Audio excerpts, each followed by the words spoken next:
Well, Lisa, thank you so much. And it's an honor to be a part of this series. I've enjoyed this series, attending over the last few months during this period of the COVID-19. I think this would be my fifth, this one being my fifth time attending one of these events. And I've learned so much from the speakers you've had, and it's an honor to be part of this myself. This morning, I want to share something with everyone about the value of rediscovering your creative voice. And as you shared, my background is varied. I began my business career in my early 20s, really pursuing real estate and mortgage banking. But the adventurous side of my life, I always describe my life as following two specific tracks. One track has been my professional entrepreneurial career. Presently, I'm the executive director of Cherokee Ranch and Castle Foundation, which is located down in Sedalia, Colorado. And we're a historic cattle ranch that has a castle venue where we do a lot of cultural events. We're an SCFD Tier 3 member. And so it's a very dynamic place, a very creative place. And so my one track has been my professional life. The second track has been that of a supporter, actively supporting the arts and doing public service. What I want to share today is part of my story as far as my own path toward creativity. And this quote on my first slide here of the presentation comes from the book of Genesis 1:1. And it says that in the beginning, God created. And, being a person of faith, and I think most all religions around the world, there's a certain tenet in the beginning about the God's creation. And I think being made in the image of God, that's something that's inherent in all of us. I think as children, you take any child and put a piece of paper in front of a 2-year-old and something to draw with or to scribble with, and they'll quickly begin to, make marks on paper. And I remember as a child, my brother and I taking paper plates and drawing steering wheels on those paper plates and running around the house pretending like we were driving cars. I mean, the creative mind is something that's a gift given to children. And then through the course of our lives, we either feed into that creativity or that creativity separates from our active day-to-day life. And then, of course, there are a lot of people that fall in between in terms of their impact in communication with creativity. In my case, I have loved and supported the arts all my life. I'm presently a member of the Denver Art Museum Trustees Board. I've been there since 2002. I've also been a past board member of the Colorado Ballet. I served on the Denver Mayor's Office of Art, Culture, and Film for a number of years under Mayor Wellington Webb. I was actively involved in the Denver Great Arts for Great City program, which was the 1% for the Arts program that's still ongoing, and also served as a member of the Denver Foundation's Arts Grants Committee. So although through my personal and professional life, I was a major supporter of the arts as a patron and in board service and giving volunteer time, I really didn't begin to pursue an interest in becoming a creative until about 6 years ago. And where I started with that was with the guitar. I thought because of a childhood interest that I had, I remember the first time I heard the late Jim Croce sing and play his guitar on a show called Midnight Special. I remember going to my dad, I was maybe 8 or 9 years old, and just begging every day for a guitar. I wanted a guitar. And so that was a seed that was planted in childhood that really never flourished. And so, coming to a place a few years ago where I decided I wanted to pursue creativity in my life, the guitar was a natural thing for me to pick up. So the first thing I did is I found a great teacher. Eric Davies is the person in the photograph with me. That photograph was taken on the deck of my home. On the first day he showed up to give me my first guitar lesson. He'd been and still is the guitar teacher of my goddaughter. And so she referred him to me, and that's how that story went. Being a goal-oriented person, the first thing I did was I set a goal. And I told Eric, he said, what do you want to get from this experience? The first day we sat down together, and I said, within 1 year, or on the 1-year anniversary of my starting this, so a year from today, I would like to be able to have written, arranged, and recorded a song. No lofty goals. And so Eric, being just the kind person that he is, he said, okay, well, let's make that happen. And that's what we did. We spent a year learning the guitar, and I wrote this song called Summer Day. It's on the internet. We wrote it, I arranged it, I played the bass guitar and did the vocals in it. And we recorded it and mixed it in his studio in November, the year following my start.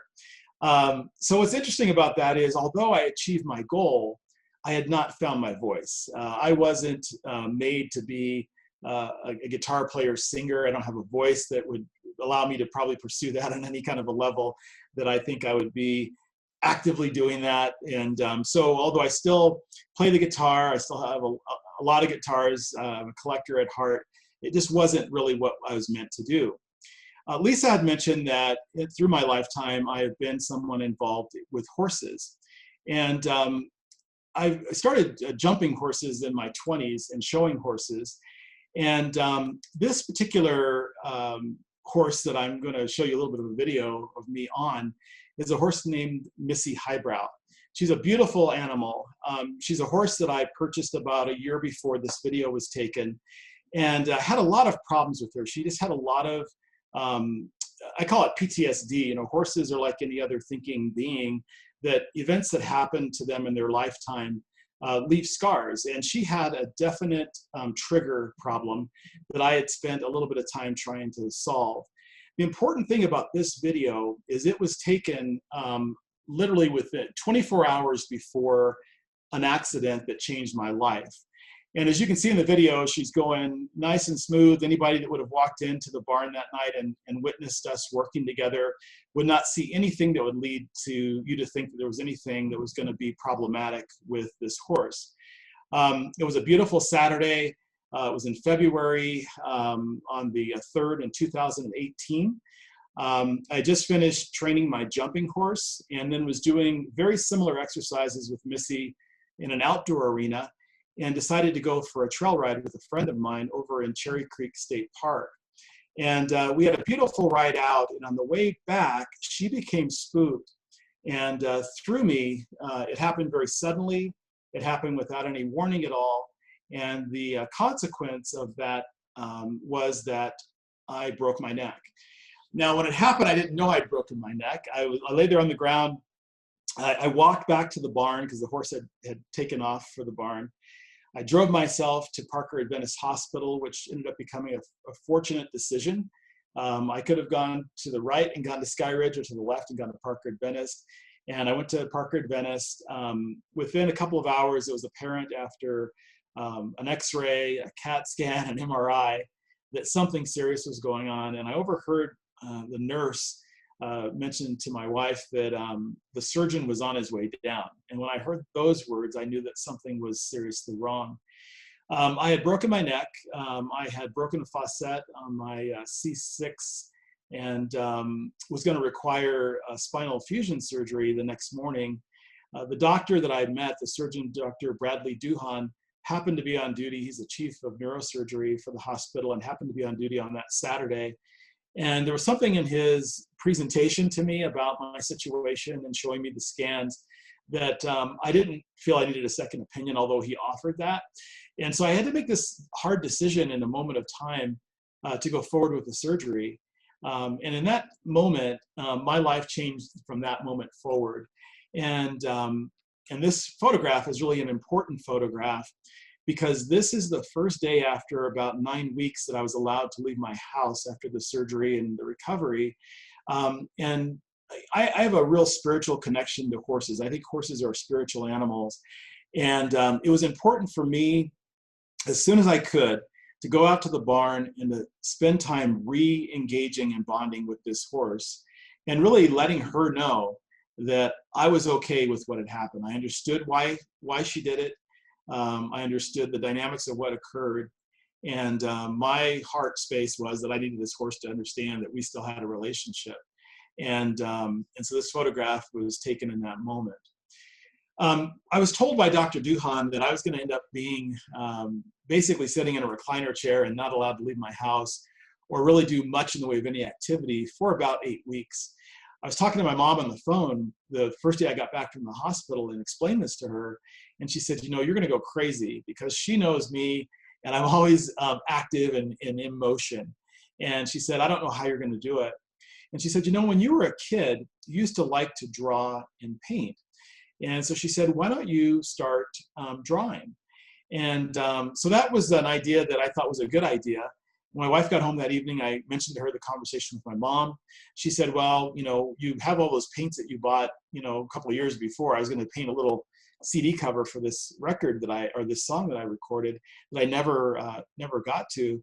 And she said, why don't you go down and grab those or find those and just start painting horses? So I didn't paint horses, but I did start painting. I picked up the brush. And these first two images are the first two paintings I created.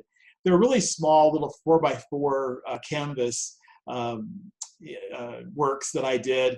And I had no intentions around what my outcome was going to be. I was just doing this to occupy time, to keep myself occupied mentally, and to, you know, have some type of a positive day-to-day activity to be doing while I was sitting here recovering from my accident. Like with many things, if you follow me on Facebook, you know, I tend to share everything. And so I decided to share these little paintings on my Facebook, and for no other reason, just to share as I always do. And the feedback was really positive. People were saying, oh, that's really interesting, or they love the colors, or whatever it was. And it inspired me to continue doing more. So as my painting progressed, I became more and more serious about what I was doing. And I began to recognize the discovery of a creative voice through my art. I thought it was interesting that it really went all the way back, once again, to childhood, to that seed that was planted when I was a kid, loving to draw and paint, which I did a lot as a young kid. And that I felt like this is something far more natural than my efforts when I was working towards learning to play the guitar. And so my art began to take on its own creative voice. I began to develop a hand that I felt myself was recognizable. And then the feedback I received from some friends that were established artists seemed to confirm that, which was very motivating and inspiring to me. Something else interesting that happened was I began to understand the value of the muse in terms of, you know, as you're creating work, what is it that's inspiring you to decide what you're doing? When I approach a blank canvas, I'm not approaching that canvas with an outcome in mind. I don't sit down and say, I'm around a realist painter. I'm not sitting down and saying, I'm going to paint a horse today, or I'm going to paint the picture of a barn, or I'm going to paint a car, whatever the subject matter might be, a landscape. My form of expression is painting from the inside out, and the influences can be many things. It can be conversations I have, people I have engaged in relationship, people that I may have encountered randomly. This very session this morning might inspire what I do tonight when I paint. It's really a process of whatever my internal thoughts and processes and feelings are being expressed internally on the canvas. I began to recognize the symbolism in a lot of my paintings, and this is a really great example of it. Whenever I should show this painting on the left and say to somebody, what do you see? I would hear a lot of different thoughts or feedback. And the one that was most predominant, people say, well, I think I see a person. I think I see a profile of a person or a person's face. And this happens and continues to happen with my work, not intended. And so the illustration or the photograph on the right is intended to show you and make that more obvious to you as you view this particular painting. I learned creative process. I evolved from using brushes to then beginning to work with the palette knives, and began once again to evolve that voice and evolve that signature to make my work recognizable. Painting in very vibrant colors. So when you look at those initial couple of paintings I did, you know, very small canvases, you know, one or two colors, you know, very tight and controlled, and then over time becoming a lot more dynamic and open, a lot more bold with color selection, and a lot larger in terms of the scale of the paintings that I create. Evolving to large canvases was a big step for me. These two paintings, they're titled Transitions 1 and 2, are 42 inches wide by 60 inches tall. So these are large canvases. And again, it was just a process of just growing into really becoming an artist. I guess I'll say, from taking this initial step to really establishing a recognizable voice. Finally, as I evolved through this process, I established my own unique language. And language is many things when you talk about art. Your language can be certainly the tools you use that create a consistency in what people see and recognize that that is part of your voice.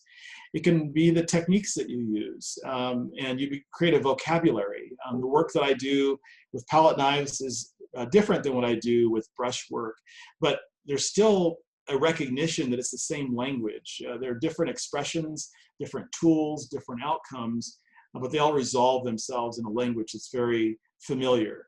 And my goal, once I began to establish artistic goals, was that if someone walked into a room and saw a painting, I would love it if they knew it was mine, without any labeling, that it just was that clear, just from the standpoint of my language.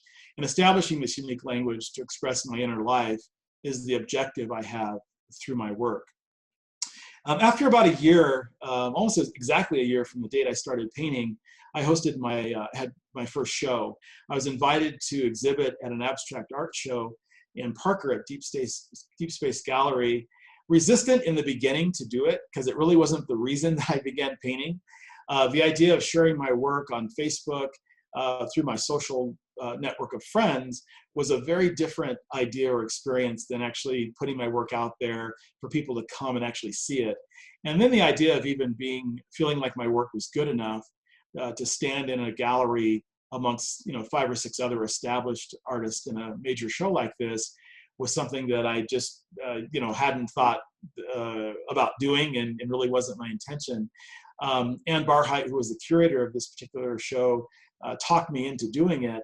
And again, it was another opportunity for things to transform and for the story to kind of continue. So the picture on the left is of my first ever collector, Patrice. She bought this painting. It was funny when she came in with her family and was looking at the work and said, I really love this painting. And I said to her, thank you. And she says, I want to own this painting. I said, oh, that's really wonderful. And it took her about 3 times of trying to explain to me that she wanted to buy my painting. And it's a funny story that I'll always appreciate, from the first painting that I sold. That night at that show, I sold 4 paintings, and my major painting that was exhibited was awarded the People's Choice Award of the show.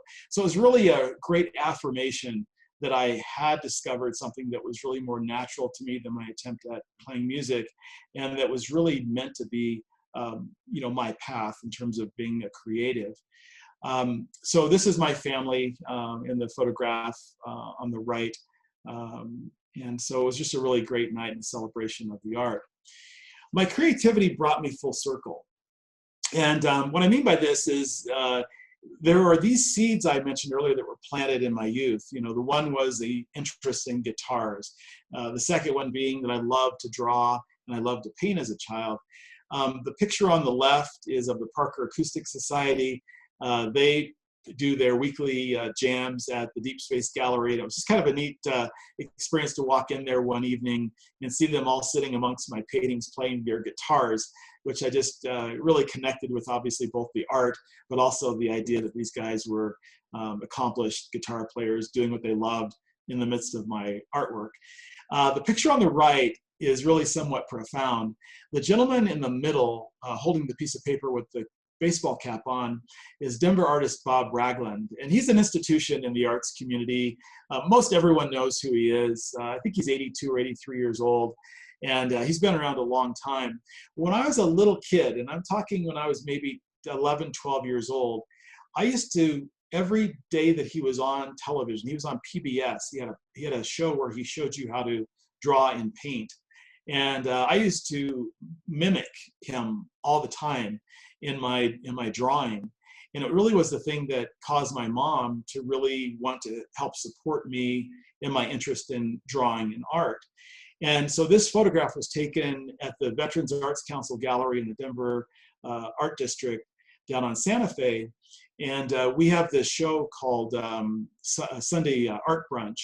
And Bob gets out a lot and visits other artists and other shows. And he walked in one day. Now, I've gotten to know him over the years. And so it wasn't like I met him for the first time, but just the idea that he, who was so influential in my interest in art as a kid, was now standing in front of my work. And we were having conversations about art.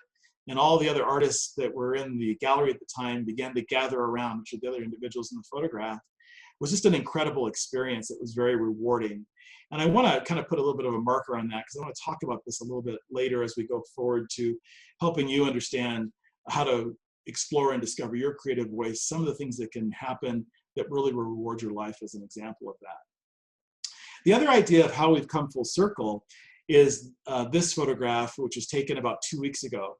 The doctor standing on the left, in the left photograph, is Dr. Bradley Duhan, literally the man that saved my life. This is the surgeon that did my intake when I went to the hospital after the equestrian accident. He's the one that sat down in front of me and in very plain language explained to me what my situation was. You know, amongst the things he told me to think about as I decided whether or not to accept the surgery, it was a long list, and one of them was that one of the risks was paralysis, whether I did the surgery or not, and another one was the possibility of loss of life because of the nature of the surgery and the length of time of the surgery and the complexity of it.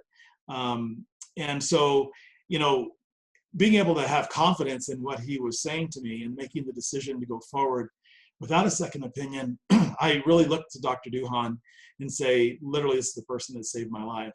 So to be able to stand with him at Parker Adventist Hospital a couple of weeks ago, the day that we installed my latest show, which is a collection of 15 paintings at the Centura Health Healing Gallery at the Parker Adventist Hospital, was a monumental moment in terms of just marking my path. Now, the last thing I'll say about this accident and the recovery from that is really the discovery of my creative voice and the path my art has taken is the silver lining in what was a very profound and challenging moment in my life. I can't undo the brokenness in terms of my physical body or whatever trauma exists from the accident. But what I can do is look to the gateways that were opened as a result of it. Because literally the accident led me to the moment where I made the decision to pick up the paintbrush and achieve the goal of finding a creative voice. I personally feel that this is what I'll be doing, you know, literally for the rest of my life in terms of, you know, spending time, putting time into passion. When I, at some point in time, retire from my full-time job at the Cherokee Ranch and Castle Foundation, my hope would be that I have a long established career creating paintings and selling my art. And so that's the silver lining part to a challenging moment. And we all face challenges in our lives. And I think seeking creativity is one way of being able to overcome a lot of those types of situations. This photograph was taken in my studio about a month ago. I have a studio located on 7th and Santa Fe down in the Art District on Santa Fe. And, you know, I've really tried to immerse myself in the creative community, a lot of incredible people. So now I want to quickly jump into a discussion about how you can find your creative path. And so what my first piece of advice is to recall all the things that you loved to do as a child that were creative. Do any of them still resonate with you? I talked about, you know, loving the guitar. I talked about drawing and painting when I was a child. What are the things that you did when you were a child that, as you sit back and think about it, really resonate with you? And you say to yourself, maybe, you know, I wish I would have pursued that, or I found joy in doing that. Those are clues of things that might more naturally come to you in terms of your creative voice. And what I would recommend doing is making a list of everything that you have always wanted to try creatively throughout your lifetime. So if you've, you know, like I say, if you like music and you thought, well, it'd be fun to learn how to play an instrument, or, you know, painting, dancing, acting, you know, writing creatively, all these things can bring a lot of joy into your life and bring creativity into your life. So the pathway to finding creativity and discovering your creative voice is making a decision to explore your creativity with the intention of simply doing it for yourself. Now, I mentioned earlier that I had no intention of exhibiting my artwork. I was sharing it on social media, not as a function towards any particular end in mind. It was just simply a matter of sharing out like I always do. And, but making the decision that you really don't have to have an outcome that says, I'm not going to play music unless I can record in my music, or I'm not going to, you know, pursue art unless I can sell paintings. It really should be something you're doing for your own gratification and to improve your own life in your internal life. Give yourself permission to not be great in the beginning, and accept that the process of opening up your creativity is worth every effort that you make. Now, I'm a hardcore goal-driven person. So in my case, making this profession to my guitar teacher that I wanted to record a song in a year fits my personality. But I don't say to you that that's something that I feel like you need to do unless that comes naturally for you to do something like that. Just the idea of knowing that starting out something creative, you're not going to probably be very good in the beginning. And you're going to need to spend time learning whatever it is you decide to pick up. But really, a lot of the joy is simply in the process of doing it. And that's one of the rewarding things of creativity. It's a natural thing, as I said before, and part of it's just removing the blocks that stand between you and the naturally God-given creativity that you already possess. I want to talk for a moment about the life-giving benefits of creativity. Creativity is physically healing. And I'll say to you that, you know, if you spent a month with me every day, you know, we ran around and, you know, spent time together and went on hikes together and just day-to-day life, and I didn't share my story with you, I promise you would have no indication that I had any issues at all. My outcome was as good as it possibly could have been, thanks to Dr. Duhan's skill. But I also believe that my time spent painting and my time spent going inward and what that did for my attitude while I was healing has a lot to do with my outcome as well. So I do believe that creativity is physically healing. It's one of the reasons I am honored to have the show at the Healing Gallery at Parker and Venice, is because I do know there's healing power in creativity. The second thing is it can be very healing emotionally. When you're creating, you find yourself in a point where there's really not a lot to think about other than the thing that you're doing. And so it's a great escape from whatever else is going on in your life. And the rewarding aspect of the outcomes that you're creating through creativity really feed you emotionally. And if you're an expressive person, it's an incredible way for you to share your internal life externally by the things that you create. And it's one of the things I love most about the process and the outcome of creating. And then finally, creativity can be very spiritually healing. I think that for me, the deeper I go into my creative life and the more that I begin to draw out my inspiration for my creativity, the closer I feel to my creator. And that quote I shared in the beginning from Genesis that God created, I feel just that kindred sense of spirit with God, and gratitude is a powerful emotion as I create work. And so I know that the healing aspect of creativity has been very powerful in my life, and I believe that it would be in yours as well. The path to discovering your creative voice is a very clear path. And I want to share with you just a few thoughts about what I've learned about it. You want to be bold in gathering everything you need to enter your creative life. So if you decide to pick up an instrument, be bold in going out and buying a quality instrument. If you're going to go out and decide to paint, spoil yourself with the tools. That can be a fun part of the experience during the time that you are beginning and learning to become good at what you're doing, is the enjoyment of the tools and the processes in creative work.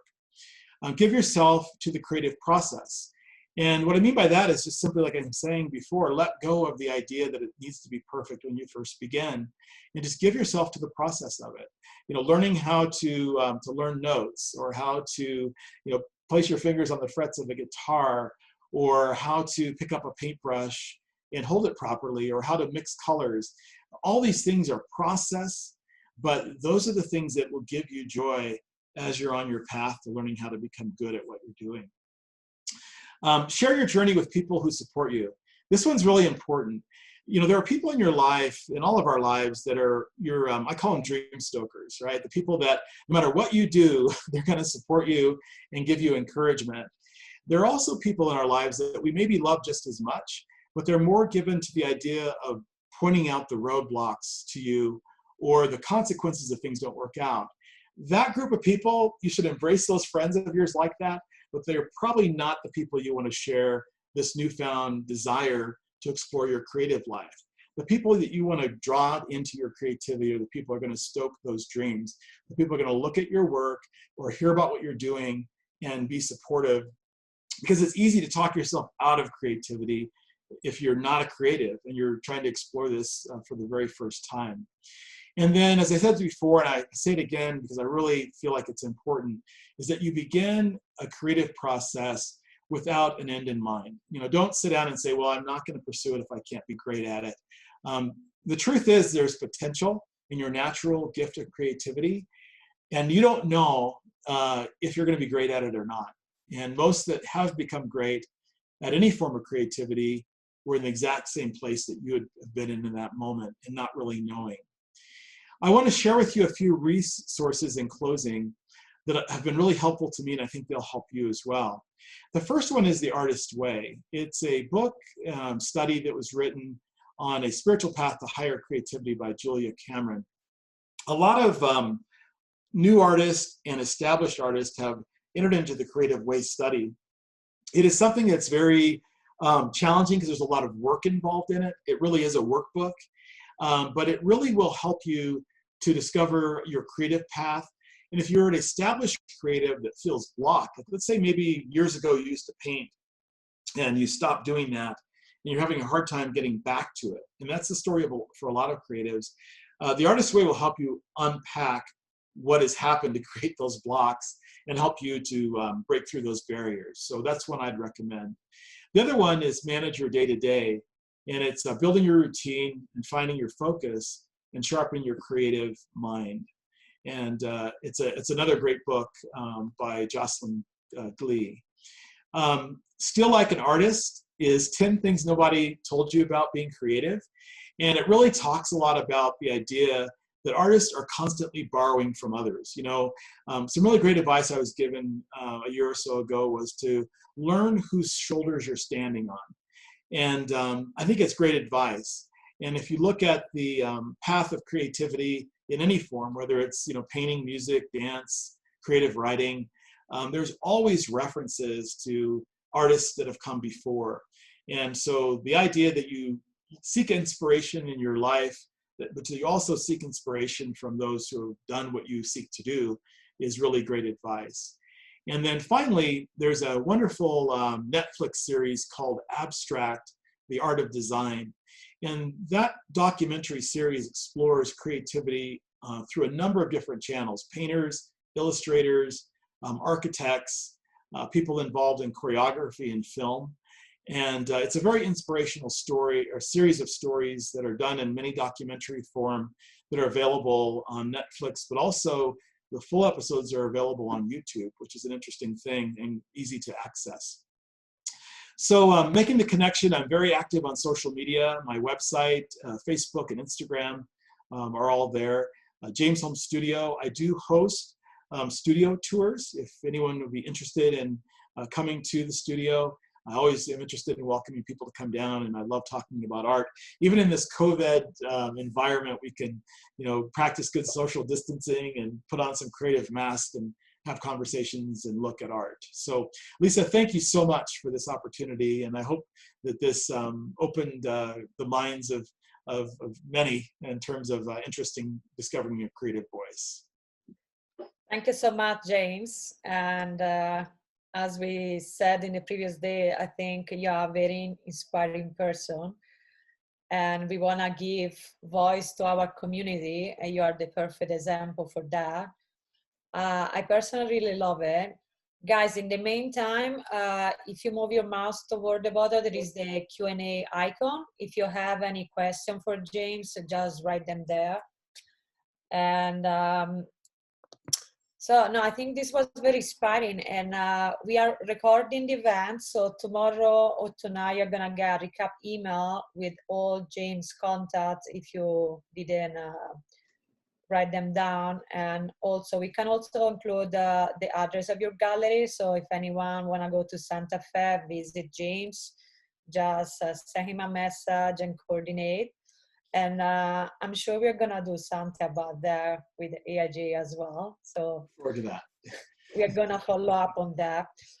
So going to your question, I actually have one from you. So the first one is, how did you come up with your style? Did you have any inspiration, or it just got expressed? It just happened. In the beginning, I would say it just happened. Just in terms of, it's kind of interesting that in my interest and support of the arts community before pursuing painting, I'd always loved more literal, figurative artwork. I never really developed a love for abstract work as a consumer or a visual consumer of art, but it was all that I could do when I started painting. I mean, I don't think I've painted anything figurative or drawn anything figurative since starting this path. And so in the beginning, it was simply what was just coming out of my internal process. Now, there are artists that have influenced me as I began to draw closer into the decision to pursue my art more seriously. Local artist Carla Raines is someone who's a friend of mine that certainly inspired me in terms of her style and just some of the things that she's taught me really about painting with palette knife. There are international artists like Gerhard Richter, who is a German artist whose abstract work certainly influences my work. The second painting I did, which is one of the two that I showed you, has some influence of Clyfford Still. And it's interesting because I'd spent a lot of time over the last 5 years or so looking at Clyfford Still's work. And so I certainly think that there was a subconscious influence, both the color palette and the mark making, although on a very small scale, that reminds me of Clyfford Still's work. So I think my inspiration, my style, I think is uniquely mine. I do feel that it came from an internal expression outward, but I think there's influences on it by those artists that I mentioned. And certainly, you know, my consumption of artist biographies and videos and so forth over the last couple of years, I'm always looking for things that, you know, I think end up showing up in my work. So yeah, so there's a lot of inspirational resources out there. We have a question from Kevin. He asks, I'm allowing my perfectionism get in the way. Would you recommend a process or a refocus in some way? I would, and thank you for bringing that up, because that's something I think that a lot of us, whether it's playing music or dancing or painting, the seeking perfection, and I think seeking perfection, it will drive you to become greater than you may have been if you didn't have that as an expectation for yourself. But I think it could also create a block. And what I would do, my best advice would be, go further than you think you should go. So if you're painting and you feel like you are, you know, trying to become perfect, and so it's causing you to restrict yourself from making marks, or maybe adding another color, or creating more texture, or taking something away from the canvas, I would say to you, be willing to wreck a painting or 2 or 10, to push yourself beyond where you think you should go. Because I think what it'll do is it'll free you up from a predetermined idea of what perfection is. Some of the paintings I'm most proud of are ones where I literally got lost in the moment of painting. I have a practice of painting oftentimes late into the night. And very early on, I started just shutting off the lights when I was done painting.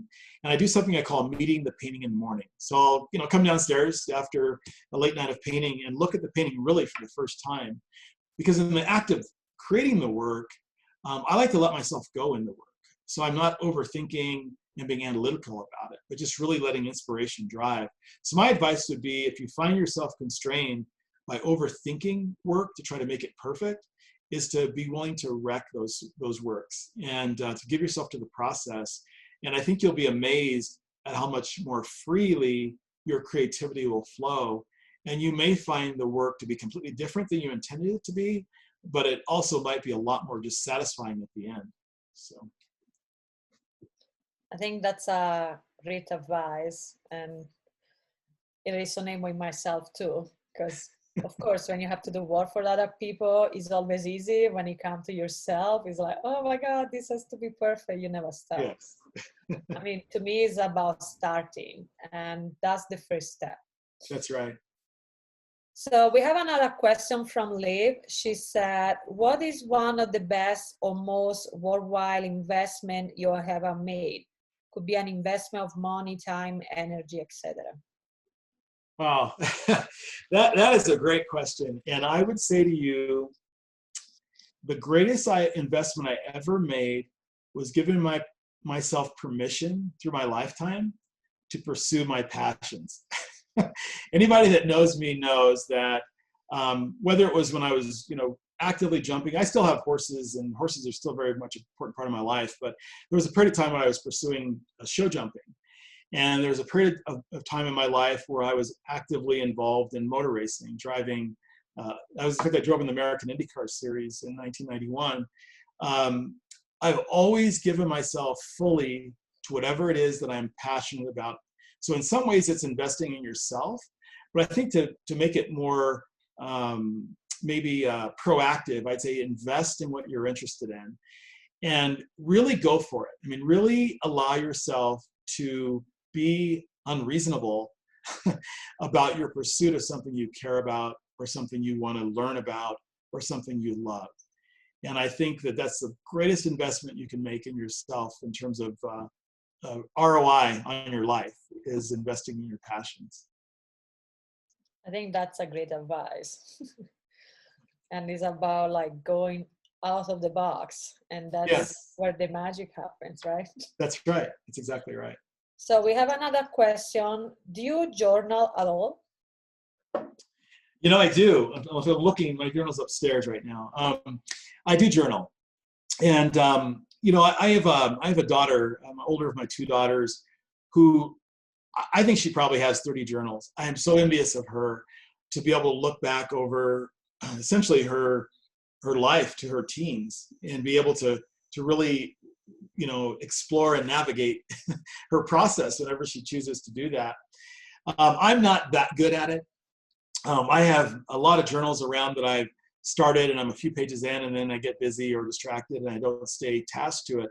But the journal I'm working on right now and working through my creative process is probably the most focused I've ever been in journaling. And I think that what it does, it's less of a diary, but really more of putting things down that I want to remember. It can be a single sentence. It can be just a flow of conscious thought about something. Working through the artist way, doing these things they call morning pages, which essentially is 3 pages of journal entry a day as part of the process. And so writing a lot about creativity, writing about ideas, something I may have seen, a series. I have a journal that has different ideas for series that I want to do, although I don't think too much about individual paintings. I mentioned earlier, I approach a blank canvas without any preconceived ideas. But I do like the idea of thinking about series that I can do. Earth Elements is a series I'm working on. So I do journal, and it's about a lot of different topics, not in diary form, like I said before, but I think it's a powerful way to be able to express creativity, but also a way to be able to not forget good ideas, and a way of being able to work through things too, things that you're thinking about or contemplating doing. Do you use that as an inspiration for your paintings later, or those are two different tools?